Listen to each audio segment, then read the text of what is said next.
Praise the Lord friends. இன்றைய தினத்திற்கான பிரசங்கியின் பிரசன்ன வசனம் என்னன்னு பார்ப்போமா?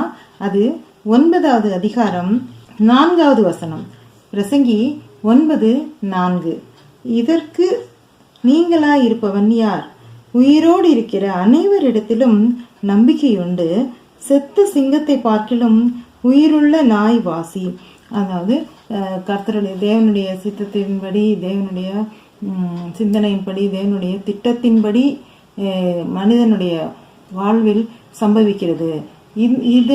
இதிலிருந்து தப்பிக்கிறவன், இதிலிருந்து நீங்களாக இருக்கக்கூடியவன் உலகத்தில் யார் இருக்கிறார்கள்?